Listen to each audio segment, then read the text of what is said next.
Hello and welcome to another Sunday Q&A, this time recorded up past 12 on Friday afternoon. So if your comment came in after that, sorry I missed it. Sometimes I miss them. If I miss them, I'm sorry, resubmit it or I'll get back to you or whatever.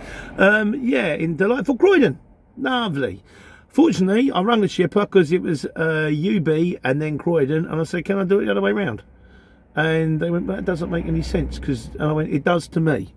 Because otherwise I've got to go to UB, then all the way around to Croydon, then all the way around to 25 back again. So I will be Friday afternoon in Slough.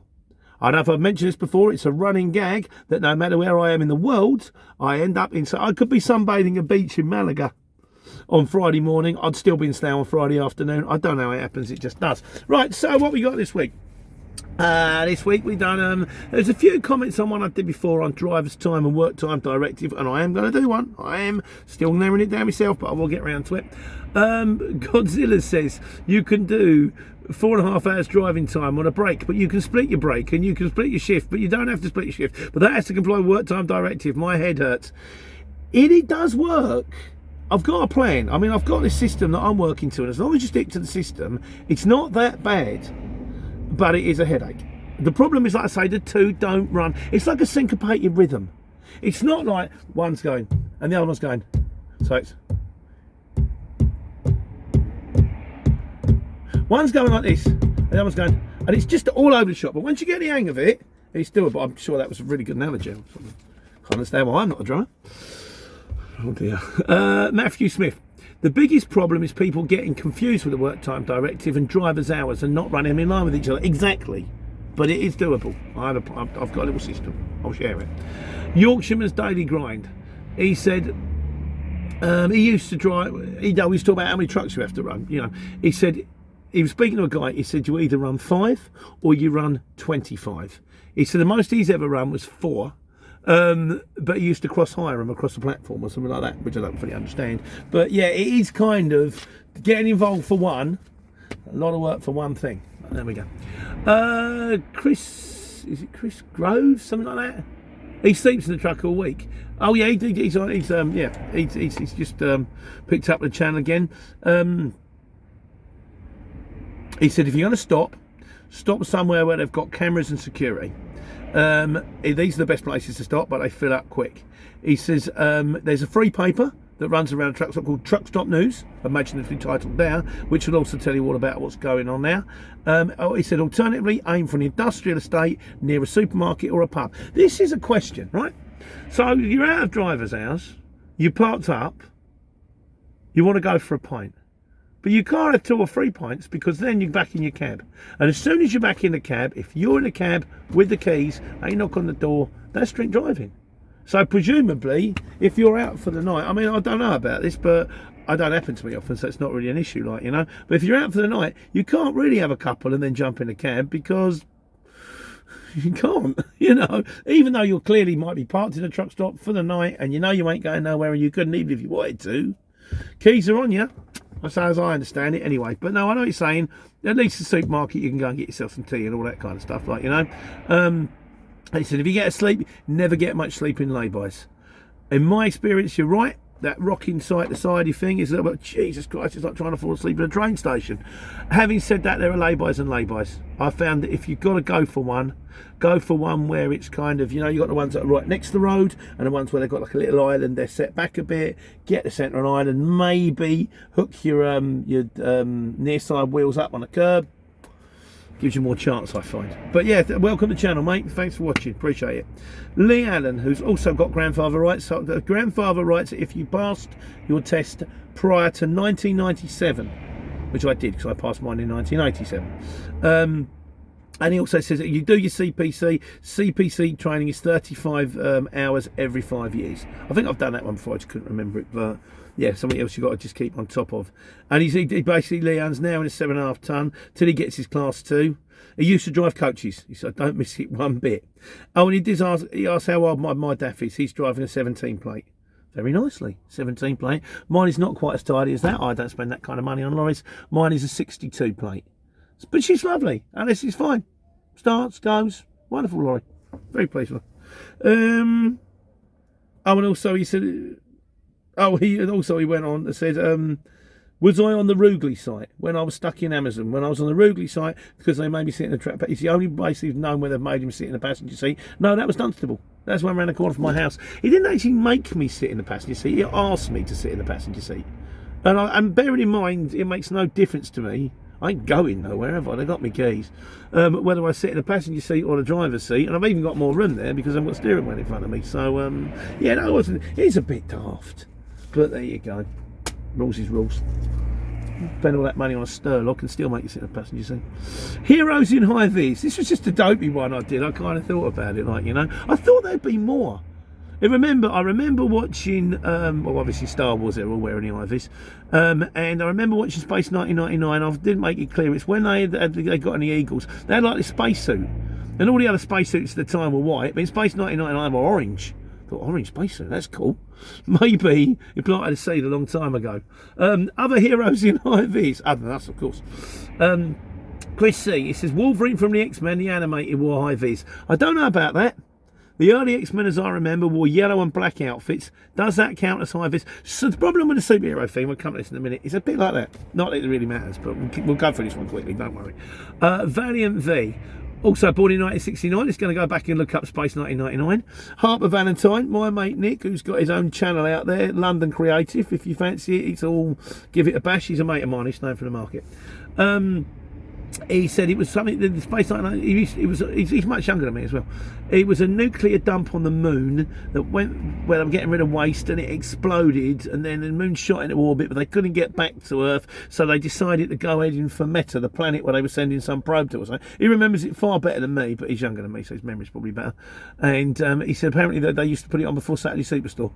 Okay, so I watched it when it's first time round, like, you know. And Ian Merrick says the best he can do was John Pertwee had a yellow vintage car. No, that doesn't count. Sorry, that doesn't count. Also, he's bought himself a high-vis gilet. Not because it's warm, because he looks smarter. I have done the same. I'm waiting for it to come through. I'll let you know how it goes. It kind of looks like one of them kind of like police stab vest things. Also, these things. How is it so difficult to put on what is effectively a waistcoat? That bit goes on fine. That bit goes on. No. And then when it does go on, it's in a knot. And inside out and upside down. It's a soppy waistcoat. How can it be so hard? But I'm trying it with the IVs. Because that's a bit more solid. I'm hoping I won't get this funny arm thing going on there. We've done that one. Yeah. He looks smart. I think he might do. I'll let you know how it goes. Well done, you. And you say, be smart, be presentable, be polite. Not to be said for it. Gardening with Ray. He's a bit on the firm as well now. Does Super Ted count? And do I get 2 for 1? Because he had a red logo, yellow logo. No, Super Ted doesn't count. Neither does John Pertwee's car, Superman, The Flash, the Green Lantern. Although I've been thinking about this, didn't Super Ted have exactly the same outfit as The Flash? Did they just blatantly rip that one off and nobody knew? Well, no one said anything. He's nicked my outfit. I'm surprised that the DC firm went straight on for that one. But anyway, it's just a silly little thing. And Tesco's Trent Darby, he says he's been watching prison documentaries. He said, you look more like a convict. He's based in Grantham. Yeah, I was up there the other day. Yeah, I wondered, does that count as well? Orange is the New Black. Are they heroes, that mob? I don't watch it. Are they nice people? You know, just because they're inside. I know a few nefarious characters. Doesn't make them a bad person. Yeah, so anyway, heroes in high vis. Now back to the real world. What if a job comes through and it's more miles that's on a job? Longfinger's his take on this was, he said, if it's 5 miles or less, don't worry about it. More than 10 miles, definitely phone. Yeah, I think so. I mean, I suppose if it was going 200 miles and it came in at 210 miles, yes. If it came in as a 10-mile job and it turned out, just let it go, you wouldn't worry, would you? But if it was a 10-mile job and it turned out to be 20, you go, hold on. So I think there is a lot of thing. Julian Rose says, if it turned out to be less, I'd knock money off. You possibly would. Has that ever happened? It's never happened to me. Could it? Do jobs ever come through and you actually find out? I suppose they do sometimes. You actually get there and you realise there's less work than you thought. It does happen, I suppose. And Steve SDC says, the problem is you don't know what the mileage is until you've loaded and then you put it in a sat-nav and then you realise. Again, I think if it's only a little bit, you know, by proportion. So say, for example, it was a 10-mile job and it turned out to be 11 miles, you wouldn't kick them for it, would you? If it turned out to be a 100-mile job and it turned out to be 105, you probably wouldn't kick them for it. If it was supposed to be a 100-mile job and it turns out to be 150, I would ring them. And I go, listen, I've just put this in my sat-nav. I expected to be there at 12 o'clock. It's saying I'm going to be there at 1:30. The reason it's 1:30 is you said the job's this far and it's not this far, it's this far. What can you help me? I don't think that's wrong. The CX more attractive in rural areas. This comes from Tiffy's also in Cornwall, because he's in Cornwall and he's kind of thinking, well, he'd like to run, but he'd like to make it more like attractive to himself. I come up with the idea of only showing Cornwall jobs, so you could just run your van around Cornwall. He said, or just show jobs to and from Cornwall. So, you know, if you go, you might get Cornwall to London, then you're in London, and then when you're in London, you can't find anything unless it's coming back from London to Cornwall. A few people have got Dolly Dalton, and a few people are with Dolly. He said, the thing is, he disagrees. He says, you get paid a premium for running into Cornwall because shippers know it's a one-way street. So they're kind of paying you double money already. And Dolly says, and it's a very nice place to live. So kind of, you get the advantage of living in Cornwall. The disadvantage is not in a busy area. I suppose it's a bit like, I mean, I've got family or friends rather that have gone to Norfolk, because you moved to Norfolk, and previously I couldn't move because I'm a market trader. I've got to be near my market, otherwise I'm commuting for 3 hours a day both ways. 6 hours a day is too much. I was an hour. I mean, even from like the Elephant, even though I live 30 miles away, it's still 2 hours on the way home, 2.5 hours. But you know, and now I could live anywhere. Although of course, you know, I've got Molly and I've got, like, you know, the in-laws around the corner and all that. But theoretically I could move to Lincolnshire and I could probably buy myself a nice house in Lincolnshire and live mortgage free. But I know if I move to Lincolnshire, I ain't going to see many jobs. So I'm going to stay put. End of the day, there were some other things here. I mean, Steve SDC says there's one on just doing shortest jobs in a bubble. Apparently Big Beardy's done one on that. I don't know, but he's out there. Other channels are out there. Please feel free to to watch. Lee Westcott says, why not charge a percentage of the quotes? I don't know. You could do that. The disadvantage with that one is sorry, got from my throat. We had a driver who used to work for us once, and he would do two jobs a week. He would basically do Wembley to Aberdeen, and then he'd kick around them, and then he'd find another one, Aberdeen, going back down south to like Wembley. And the money he would get from those two jobs, that's his weekly wage. He was happy with it. He'd often do it in the space of 2 days. Drive up there, sleep in the van overnight, drive back the next night. Are you going to get the full subscription off him, or are you going to have to charge him for 2 jobs? The CX is going to do what the CX does. It's nothing to do with me. I just pass on the comments. Maybe they'll change. Maybe they won't. Who knows? Right, miscellaneous. Here we go. Back to the real world. Again, the proper questions.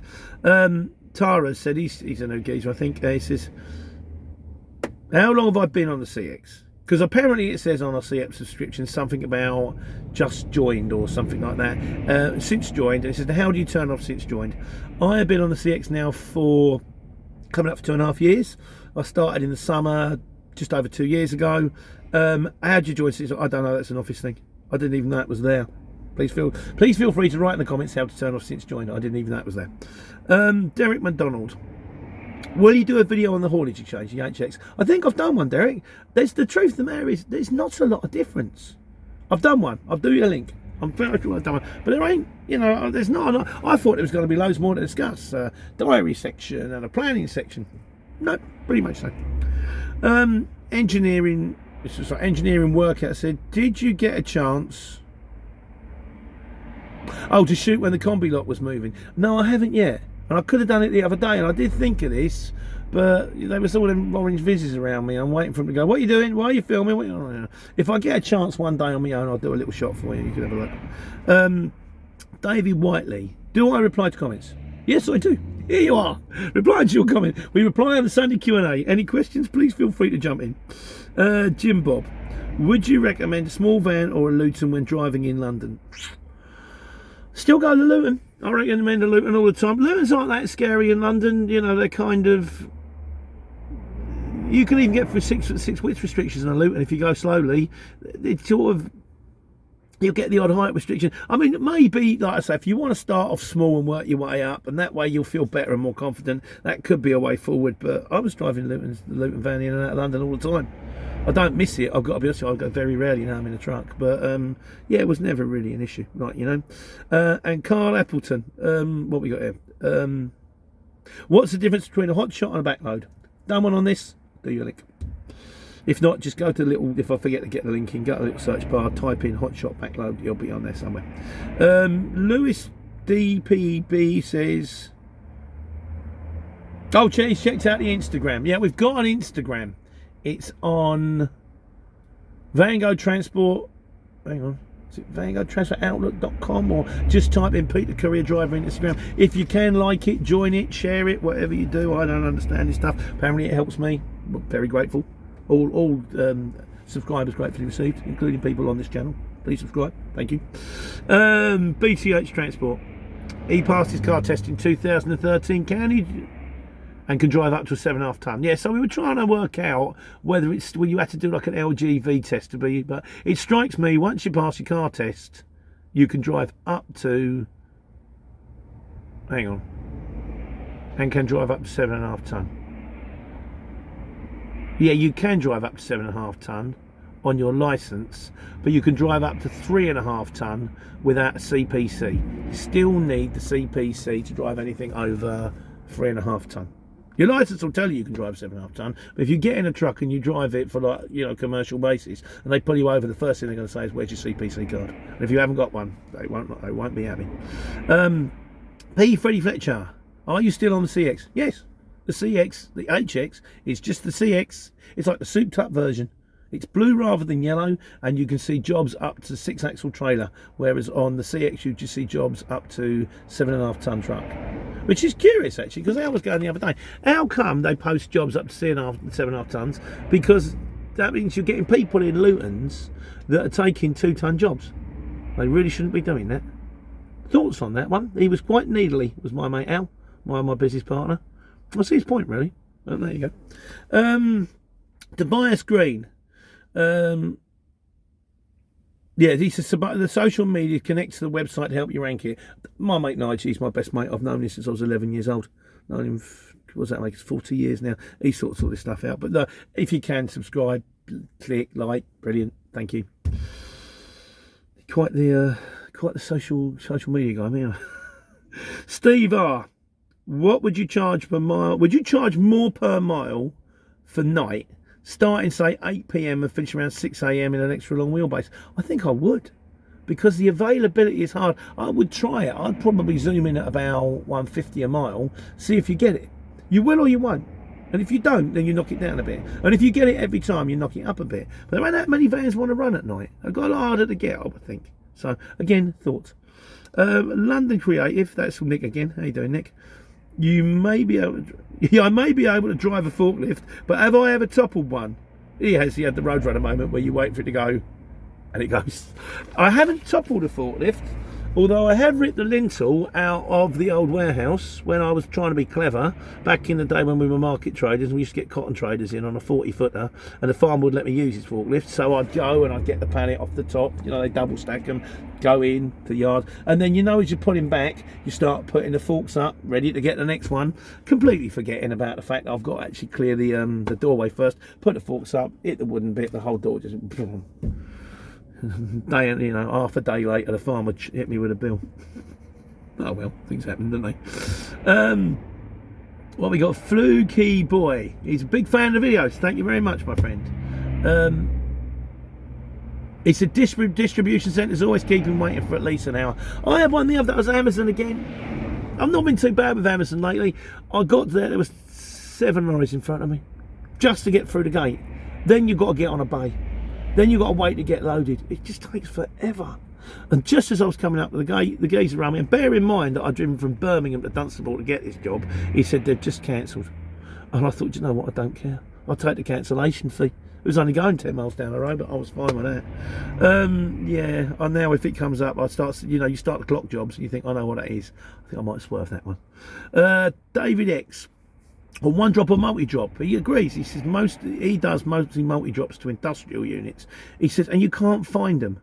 They've got a different name. He said when you find them and then you're late and that puts your ETA late on the next one. You know, my favourite ones are the ones that are like the size of a planet. This huge, great silver thing.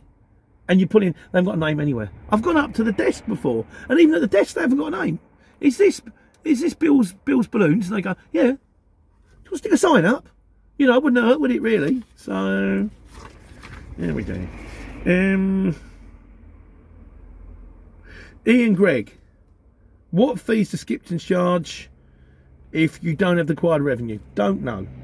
Please follow the link to ring them up and ask them and mention my name. They've never paid me a penny, but that goes for everybody. But, you know, one day, you live in hope. Yeah, I don't know, mate. I don't even know if they'll take you. But they might. Just tell them you're going to turn over loads of money. Ian Merrick. Hello, Ian. It's all about terms and conditions. Ultimately, this is how much do you want to spend chasing money to find it. You start trying to get money off jobs. This guy recommends a small business. The small business, what is it? I think it sounds like a good idea. We'll try and get some link up or something like that somehow. Ian, send us a thing and I'll try and get some link up so that people can join it, because it does sound like a good idea. RUK, thanks for the videos. Why don't you open your own company? I have got my own company. I've had my own company since I was 25. It was just my name up until about 3 years ago when it turned into Vango Transport, and we're running Vango Transport now. I have got my own company. But yeah, of course, that's how all this started, mate. Steve Campbell, RAC do cover breakdown. They do. We can look into that. I don't know how much they charge, but they send subcontracted trucks. This is what gets me. So you break down, you ring the RAC, then they've got to ring the subcontractor, then the subcontractor sends the RAC a bill, then the RAC puts his money on and then sends you a bill. Alternatively, I break down, I Google breakdown in the area, rig the subcontractor directly, he comes out to me quicker, we can negotiate, and I pay him, thus cutting out the middleman. And the days before phones and Googles, you probably needed a breakdown service. Now, I don't know. Didn't need it for the tyre. What else is it? You can also buy...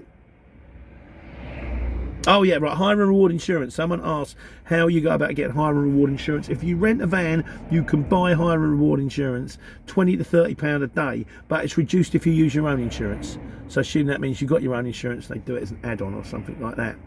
And from his shady past, Steve, we all know people with a shady past, doesn't make you a bad person. He said with a driver's licensing, because Ian Merritt, I think he fired up the fact that they can use your driver's license number. They also need your postcode, which ironically enough is printed on your driver's license, and your national insurance number. So as long as you don't give them your national insurance number, you might be okay. Yeah, Lee Westcott, passenger seat, keys, mate, tell me about it. Rob O'Keefe. Regarding drivers turning, oh yeah, we did one on like drivers turning up and it turns out to be a bigger vehicle. If it's he said if you turn up and you expect in one box and it's 2 pallets, ringing the shipper in front of the customer, not a good idea. He said, fair enough, if there's handball involved, you can ring up and go, look, I need a bit of money for handball on this one. He said, but normally, and I understand, he said, a lot of the time, as shippers, and this is true, we don't know what we're sending you in for. They just ring up and they say, want this van. Again, it's very important. Don't talk to the customer. Don't kick off in front of the customer. Ring the shipper. Be polite. Explain the situation. They're people. They're human beings. If you could explain to him and go, mate, this really wasn't what I signed up for, he'll probably go, no, okay, fair enough, we'll sort it out. So yeah, it really is. I can understand the chagrin of often turning up and it not being what you want, but then the protocol goes in of actually talking to people. Talk to the shipper. Sort it out. It can happen. Karim Kalim, I think that's right. Thanks for the videos. He's now joining. Okay, mate. Welcome to the exchange. Tiffiosa Cornwall. Oh yeah, any job on out of job? We did one on that one, mate. Yeah, absolutely. And Lee Westcott. Yeah, can you do a video on if you get pulled by Vosa by the police, by the DVLA, and what happens? I will. It did happen to me once a long time ago. And I know a man who's happened to more than once. Martin, if you're watching, I need your help on that one. Yeah, I need to find out what they cost you and how it actually went about. But yeah, they did me once. Pulled me over once. I had a brake light out. Oh dear. Right, that's it. Finally, my passenger's gone. Vincent the bear, I kind of miss him, strangely. He used to sit on a chair, but I found myself talking to him, and talking to a stuffed animal is probably not a good idea. But Daniel said he's got, Daniel Superhero, transport manager, has got 2 young girls who are going to give him a good home. Daniel, that will be going out of the post tomorrow. In the meantime, my driving break is finished and I've got to work because I need to. Take care and take money.